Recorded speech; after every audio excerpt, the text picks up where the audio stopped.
Graça e paz a todos, aqueles que nos acompanham por esse instrumento abençoado, né?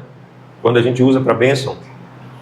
Nós estamos hoje no módulo Escatologia Bíblica. A gente viu o que significa a palavra escatologia, né?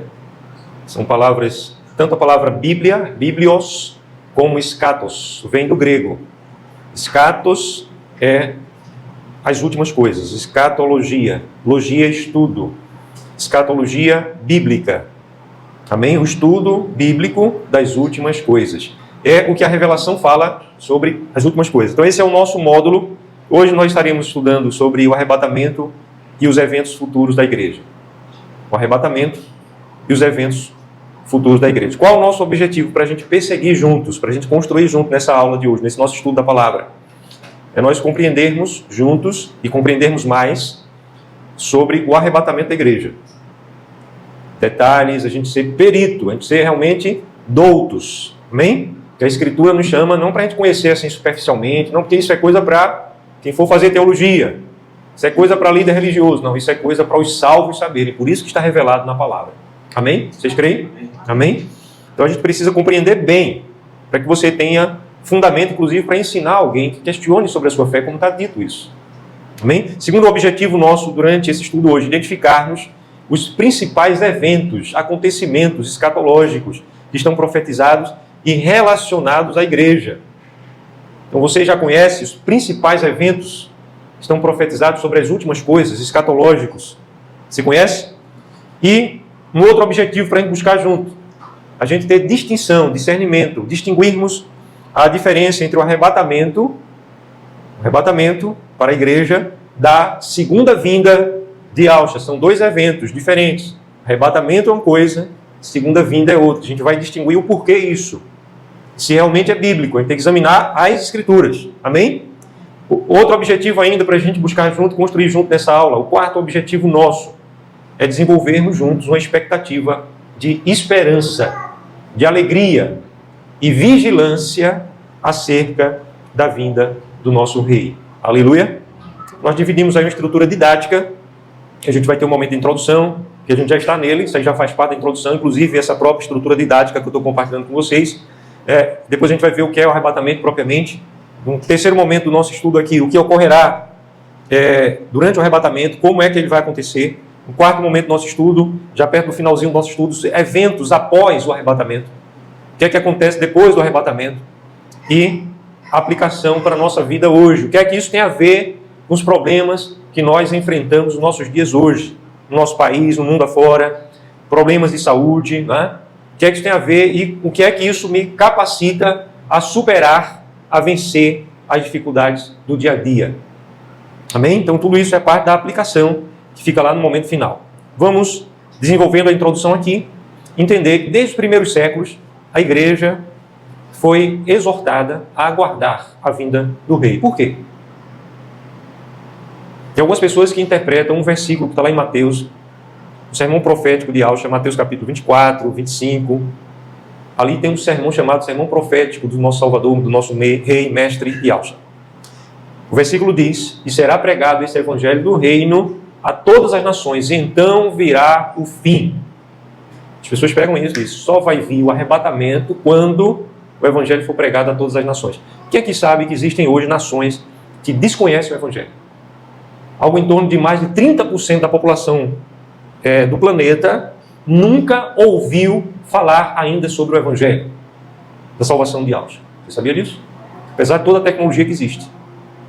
Mas o versículo ali não está falando que o arrebatamento vai acontecer somente depois que o evangelho for pregado a todas as nações. Não. Se fosse assim, primeiro, todos os apóstolos teriam entendido errado. Porque todos os apóstolos ensinaram a igreja a ficar vigilante. Então ele estava ensinando uma coisa que, para que vigiar se só vai acontecer depois que o evangelho for pregado a todas as nações. Ali, o nosso Salvador está falando dentro de um contexto específico, já no período do milênio, próximo ao milênio, próximo.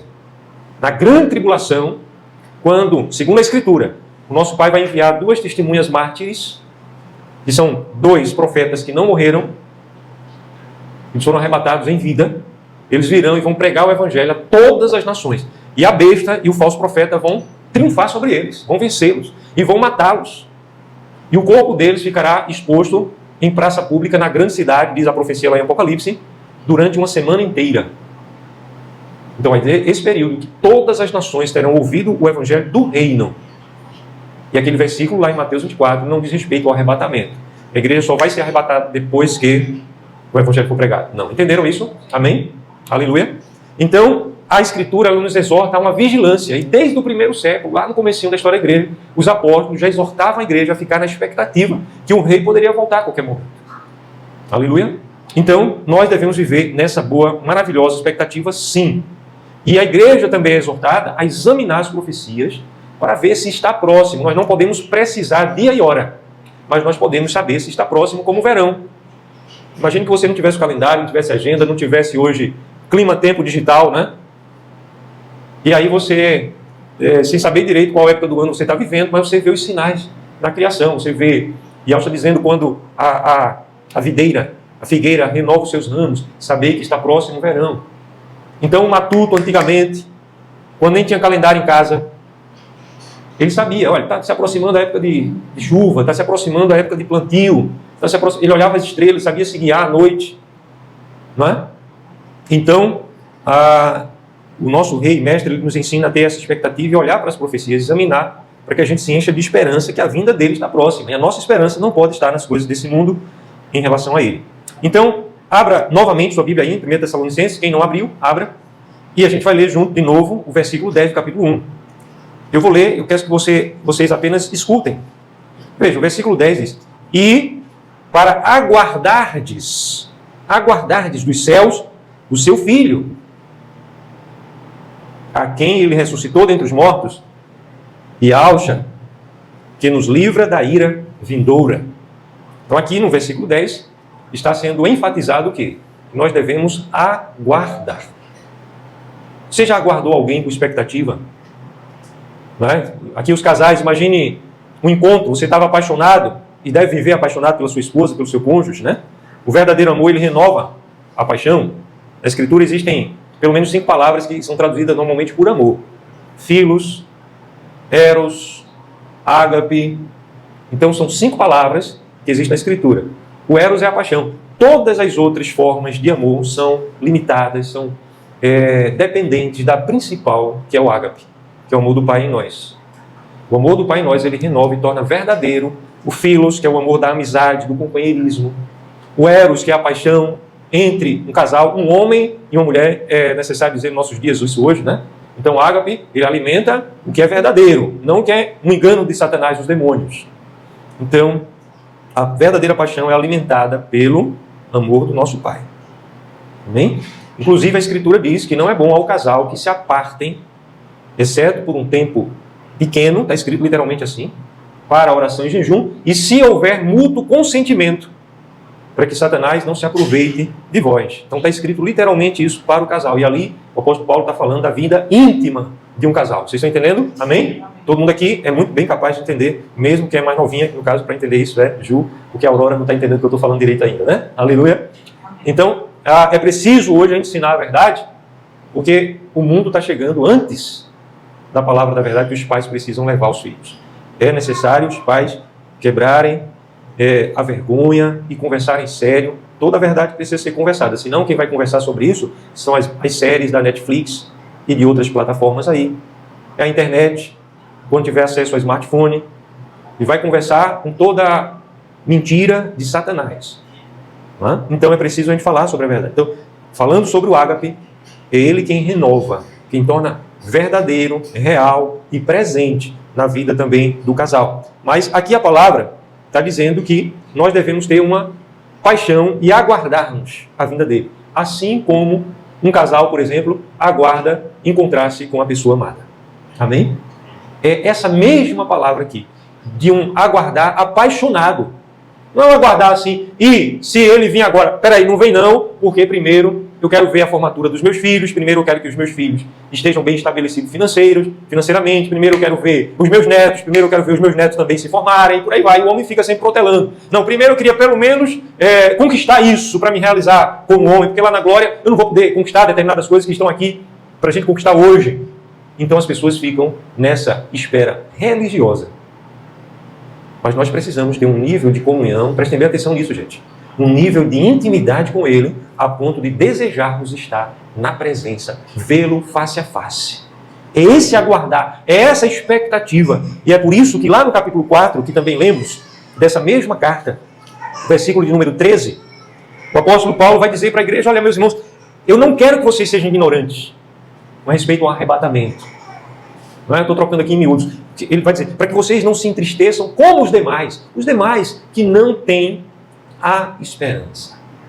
Não estão vivendo essa expectativa da vinda gloriosa do Rei da Glória. Então nós estamos aqui aguardando e esperando dos céus ao Filho, ao Filho do nosso Pai real. E essa esperança não é apenas futura, ela começa a modelar o nosso presente. Então, se eu não tenho uma expectativa do encontro, provavelmente eu vou ter uma vida religiosa de ficar brincando com o pecado, flertando com o pecado, buscando coisas egoístas que procurem me satisfazer, porque eu não desenvolvi ainda o quê? Um relacionamento com o meu Salvador. Vocês percebem isso? Então, se alguém aqui está vivendo uma vida assim, mediana, uma vida superficial no relacionamento com o Rei, às vezes brincando com o pecado, cuidado com isso, você precisa urgentemente desenvolver um relacionamento com Ele. Para que Ele não diga assim: eu nunca vos conheci, apartai-vos de mim, malditos. Estão entendendo? Mas pelo contrário, diga: vinde, benditos do meu Pai, vinde a mim. Porque quando eu tive fome, você me deu de comer, quando eu estive nu, você me vestiu. Você estava vivendo intencionalmente para um relacionamento comigo. Aleluia. Então, amados, nós precisamos estar atentos a isso. A palavra arrebatamento, o nosso estudo já está no nosso grupo aí dos alunos. A palavra arrebatamento vem do grego koiné e também do latim. Na verdade, o som, que o português é uma língua latina, o som se aproxima mais do latim. Mas, no grego koiné, lá no grego koiné, a gente encontra também essa palavra, que na verdade, as cópias do Novo Testamento, a gente tem cópias antiguíssimas, né, no Novo Testamento, lá no começo do 2º século, 3º século, essas cópias que estão hoje em museus, tanto em Israel, como também lá no Vaticano, como também em Londres, em outras partes do mundo, em menor quantidade, essas cópias estão em grego koiné, que é um grego arcaico, um grego antigo, do 1º século, 2º século, 3º século. Amém? As cópias do Novo Testamento. E mostram que elas são uma cópia de um outro texto, muito provavelmente, como grande parte dos eruditos afirmam, de textos em hebraico. Porque todos os autores do Antigo e Novo Testamento eram hebreus, exceto Lucas, o médico amado, discípulo do apóstolo Paulo. Amém? Então, arrebatamento, no grego koiné, é a palavra rapazo, que significa literalmente arrancar, apoderar-se com força, levar junto pela força. Então, isso é dito para a igreja, que a igreja vai ser rapazou. A igreja vai ser arrancada na força. A igreja vai ser tomada. Isso vai demorar, isso aí daqui a pouco a gente vai entrar nessa parte. Como é que vai acontecer isso? Então, só posteriormente, que vieram as traduções do latim. Né? O latim é uma língua de onde? Originária. De onde? A origem do latim. De Roma. Do Império Romano. E o grego? Da Grécia. Do Império Grego. Então o grego foi falado primeiro. O Império Grego veio antes do Império Romano. O Império Grego disseminou a cultura helênica de Alexandre o Grande, cultura helenista. E era as artes, a arquitetura, aqueles prédios, né, aquele desenho dos prédios, a língua se tornou uma língua quase universal. Todas as nações que Alexandre o Grande conquistou, ele levou o povo a falar grego. Por isso tornou uma língua tão comum naquela época. Mas depois, quando o Império Romano se levantou, muito posteriormente, o Império Romano falava latim, só que ele não impôs ninguém a aprender latim. E séculos depois, já na história da igreja, os clérigos, por causa do edito do Concílio de Nicéia de Constantino, passaram a celebrar a missa de costa para o povo, não tinha cadeiras, o povo ficava em pé, e o sacerdote ali que falava latino, a língua de Roma, celebrava a missa em latim. Então, as primeiras traduções dos originais hebraico e grego foram para o latim. Depois, a primeira tradução de toda a escritura, de fato, em verdade, foi feita para o alemão, por um frade que se converteu também, chamado Lutero, alemão Lutero. Então Lutero fez a tradução de toda a escritura do Antigo e Novo Testamento para a língua alemã, para que o povo dele pudesse ler a escritura. E depois dele, então, vieram muitas outras traduções, também de Lutero, a primeira impressão completa da Bíblia. Ele imprimiu. Um amigo dele, chamado Gutenberg, ele inventou a imprensa, a gráfica, e o primeiro livro que Gutenberg imprimiu, ele criou a imprensa para isso, foi a Escritura Sagrada, a Bíblia tal qual nós temos hoje. Amém? Aleluia?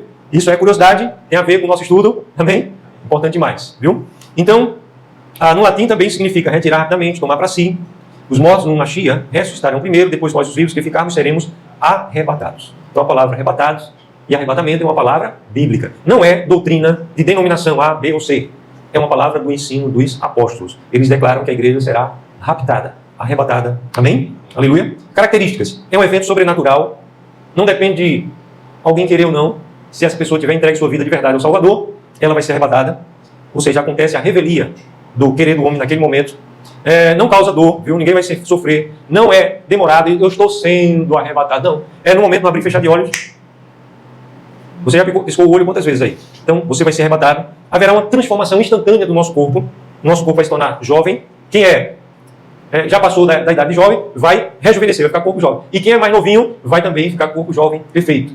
Amém? Então, o que é que vai acontecer? Uma transformação instantânea. Um corpo glorioso, glorificado, um corpo perfeito. E haverá uma reunião da igreja com o nosso amo, a quem aguardamos dos céus. Aleluia. Abra sua Bíblia lá em 1 Coríntios 15, 51 e 52.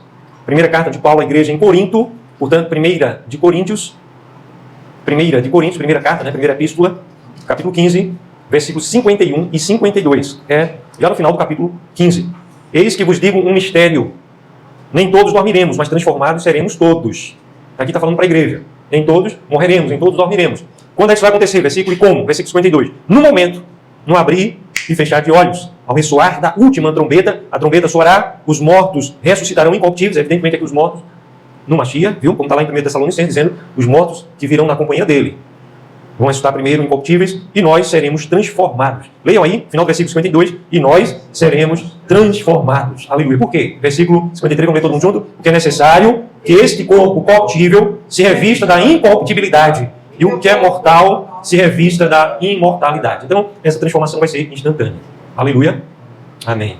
Louvado seja o nome do nosso bom Pai. Isso é o que é o arrebatamento. Agora, a diferença entre o arrebatamento e a segunda vinda. É muito importante a gente distinguir, a gente ter discernimento. Qual a diferença? Segunda vinda, arrebatamento. O arrebatamento vai ser na segunda vinda, não? Para a igreja, a gente vai se encontrar com ele naquele momento. Mas a Escritura mesmo, ela faz uma distinção. Ela chama de parúsia. Parúsia é uma palavra grega também, que se pode traduzir como revelação da vinda. Então, no arrebatamento, ele não vai se revelar. Ele vai ficar entre nuvens. A igreja vai ser arrebatada. Vai demorar quanto tempo o arrebatamento da igreja? Um abrir e fechar de olho. Então a igreja vai se encontrar com ele, diz a Escritura repetidas vezes. Entre nuvens, entre nuvens, entre nuvens. Então não vai ser algo revelado, manifesto ao mundo. O que é que o mundo vai perceber? O mundo vai perceber a ausência de muitos. Alguns vão perceber que é a ausência da igreja. Vocês estão comigo? Amém? Está tudo aqui sendo dito para a gente. Então, agora, quando é que vai ser a segunda vinda? A segunda vinda vai ser quando ele vir com a igreja, em poder e grande glória. E todo olho o verá, até mesmo aqueles que o traspassaram. Ou seja, até aquele carrasco que o traspassou, né? Os carrascos que traspassaram suas mãos, seus pés, o seu lado com a lança, a coroa de espinhos, sua face, quando ele foi espancado, agredido. Então, até aqueles, todo olho haverá de ver que ele reina com poder e grande glória. Então, arrebatamento e a segunda vinda. Yahshua vem para a igreja no arrebatamento. Na segunda vinda, Yahshua vem com a igreja. Você percebe a diferença? No arrebatamento, ele vem para a igreja. Na segunda vinda, ele vem com a igreja. Há um encontro nos ares, mas ele não desce até a terra. A partir do arrebatamento, a igreja vai viver a plenitude, a expressão plena das bodas do Cordeiro. Interessante que a palavra bodas sempre aparece no plural. Mas ali nós estaremos vivendo a boda do Cordeiro. O que é boda? Festa de casamento. Amém? Isso os profetas falaram, isso o Apocalipse fala que vai haver uma festa, um banquete espiritual. O nosso mestre também falou muitas vezes sobre esse banquete espiritual. Aleluia? Então vai haver um banquete espiritual. E esse evento vai ser repentino, visível, público. É um evento também de consolação para a nossa vida. Por quê? Porque se a nossa esperança em Yahshua se resumisse a esses dias, nós seríamos os mais infelizes e miseráveis dos homens. Então imagine alguém que na sua pouca sabedoria coloca esperança nas coisas desse século. Então, a gente coloca esperança, por exemplo, em dinheiro, em ter uma vida financeira melhor. Mas quando o homem conquista o dinheiro, existem pessoas que dão esse depoimento, elas se sentem muito mais vazias.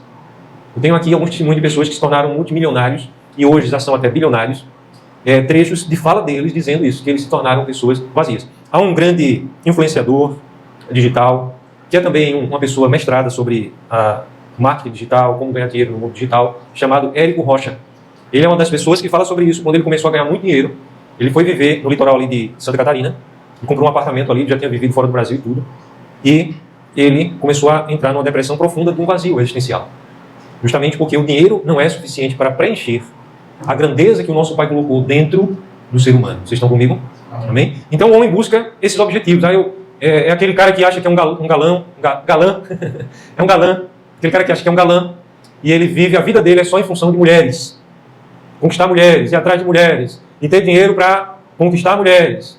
E aí essa pessoa vai chegar um momento mais cedo ou mais tarde que ela vai ver a tolice, a desgraça que ela estava vivendo, a insensatez, a loucura que ela estava vivendo. Então isso se dá em todas as áreas que você pensa e vê o homem buscando e construindo coisas. Eu vou ser um grande empresário, vou ser o mais rico dos homens. E Alcha diz que adianta o homem ganhar o mundo inteiro, a juntar casas sobre casas. O que adianta? E que ele pode dar isso em troca da sua salvação, da sua alma? Então não é possível. Amém? Agora, é consolação para a igreja a gente saber que a nossa vida não se resume aos nossos dias aqui. Amém? E essa distinção evita uma confusão teológica, ela afina a tua esperança. Que você passa a entender que você deve e já está pronto e está anelando, aguardando a vinda do rei. Eventos após o arrebatamento. Após o arrebatamento, a Escritura ela declara alguns eventos que se sucederão. Não vou falar sobre todos, evidentemente, mas vou falar alguns aqui e apenas os que envolvem a igreja. 2 Coríntios, capítulo 5, versículo 10, nos fala, por exemplo, do tribunal do Mashiach. Abra sua Bíblia, 2ª carta aos Coríntios, capítulo 5, versículo 10, diz assim: porque importa que todos nós compareçamos perante o tribunal do Mashiach, para que cada um receba segundo o bem ou mal que tiver feito por meio do corpo. Essa palavra é para a igreja. A Escritura também nos fala de tribunais. Haverá o tribunal do Mashiach e haverá o tribunal de Al, que é o grande e terrível trono branco que os profetas falaram do juízo final. Depois do milênio, lá no final, haverá o grande trono do juízo do nosso Pai. Antes disso, ao trono do Mashiach. Por que não é dito o nome próprio dele aí? Porque a ênfase está em quem ele é, na sua autoridade, o Mashiach, o soberano rei. Então vai haver primeiro para a igreja o trono do rei da igreja, do rei ungido, que é o rei da igreja. Ele não é o rei desse século, ele não é o rei do mundo, ele não é o rei dos ímpios, ele é o rei da igreja. E Paulo está dizendo para a igreja, na 2ª carta aos Coríntios, que importa que todos nós compareçamos perante o tribunal do Mashiach. Amém? Vocês perceberam isso, gente? Amém? E ali vai haver sim uma avaliação das obras, as obras que devem ser consequências da fé. Então, é importante a gente também enfatizar o seguinte: as obras não podem nos salvar. As nossas melhores obras, elas não são suficientes para pagar nem o sol dos nossos pecados, o menor deles. Cada pecado é uma obra de injustiça contra a santidade, o amor do nosso Pai por nós. Então, as obras que a gente pratica, ainda que fossem todas elas perfeitas na motivação, na execução, ainda assim seriam insuficientes, porque houve um ato de injustiça anterior nossa, que chama-se pecado.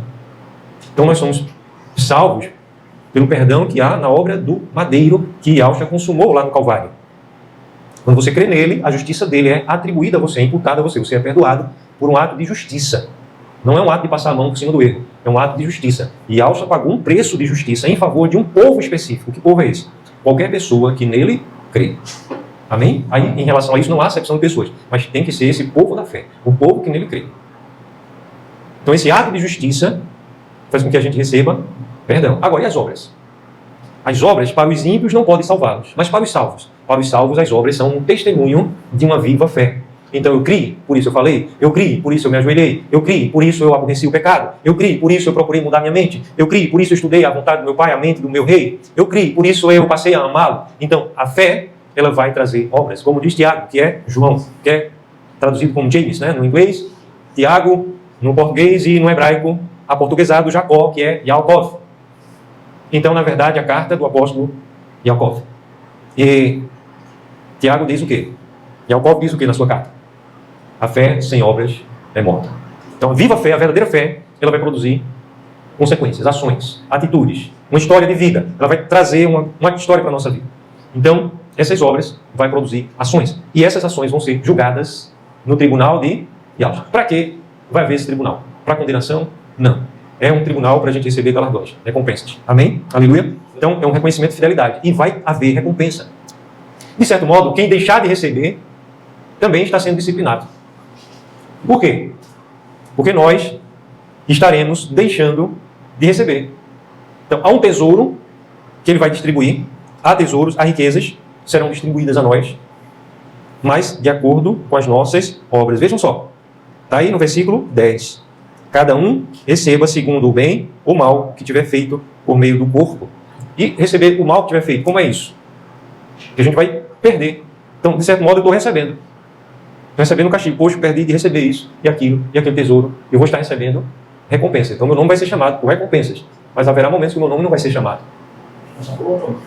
É quando eu tiver feito algo mal, eu vou deixar de receber o bem que eu poderia ter recebido. Então, isso vai acontecer nas bodas do Cordeiro. Evidentemente que isso vai ser um período de festa, de alegria, um ambiente de festa.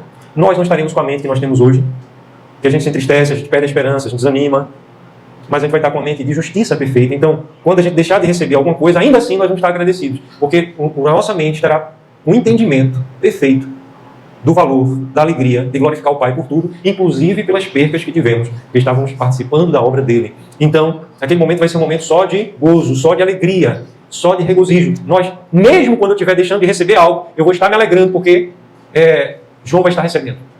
Amém? Mesmo quando eu estiver deixando de receber algo, eu vou estar me alegrando, porque Rebeca estará recebendo, Juliano estará recebendo, né? Aurora estará recebendo. Então lá vai ser um momento só de alegrias e recompensas. Mas haverá o tribunal, onde a justiça e o juízo serão plenamente revelados à igreja, e a igreja vai receber recompensa. Esse evento, a boda do Cordeiro, ela simboliza a nossa união completa, perfeita, plena com o nosso Salvador, em entendimento, em propósito. Não quer dizer que a gente vai ficar feito um gêmeo siamês, né? Agarrado, mas quer dizer, ou que a gente vai perder a nossa identidade como os panteístas. Vocês sabem que existe uma doutrina satânica, demoníaca, do panteísmo. O que é o panteísmo? Tem isso lá no Oriente. É que o Criador, que eles chamam da sua divindade, né? Tem vários nomes lá, ele é tudo em todos. E está em todos os lugares. Parece até bíblico, né?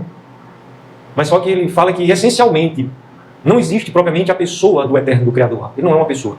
Ele é todas as coisas. Ele é esse pedestal que está segurando esse instrumento eletrônico, ele é essa parede aqui atrás de mim. Ele é tudo. Ele é a planta, ele é uma vaca, ele é um elefante, ele é o sol, ele é a estrela, ele é tudo. Ele é o ar. E o ser humano? O ser humano é uma gota no oceano. Quando você joga uma pedra no oceano, a água tranquila, não sobe uma gota d'água, eles usam essa figura. Eles dizem, o ser humano é essa gota que saiu do oceano, no tempo de vida, e naquele instante que ela subiu, e daqui a pouco ela torna e volta a ser o mesmo oceano, ou seja, ela perdeu a sua identidade porque ela é o oceano. Então, esse ensino, ele é satânico, porque ele não expressa a verdade plenamente. Nós seremos unidos ao nosso Pai, sim, de coração, de entendimento, mas apesar disso, nós não vamos perder a nossa individualidade, a nossa personalidade, o nosso digital. Aquilo que o Pai, aprove ao Pai gerar em nós, a nossa história não vai ser apagada. A história do Mashiach, ele com o corpo glorificado, preserva nas mãos as chagas, porque não são sinal de derrota, são sinal de amor, de um relacionamento profundo dele, para comigo, para com você, para com cada um de nós. É um sinal de glória eterna, que fala poderosamente quem ele é. Amém? Então, a igreja ela não vai ser anulada, mas nós estaremos perfeitamente unidos a Yahshua, o Mashiach. E agora vamos ver algumas aplicações para a nossa vida, gente. Primeira, a aplicação da vigilância. Se você crê, você passa a vigiar. A sua casa já foi ameaçada de arrombamento alguma vez? Dizem que o brasileiro só fecha as portas depois que é roubado, né? A sua casa já foi ameaçada? Se foi, eu tenho certeza que você procurou reforçar. E também, você passou a vigiar mais. Sim ou não? Se alguém já teve essa experiência ruim, né? Vigiar mais. Agora aqui, gente, a Escritura, ela usa essa figura de um ladrão que não manda recado, não manda uma mensagem pelo WhatsApp, né? Não manda. Eu vou assaltar a sua casa tal hora, tal dia, né? Eu vou chegar com tal armamento. Ele não vai mandar recado.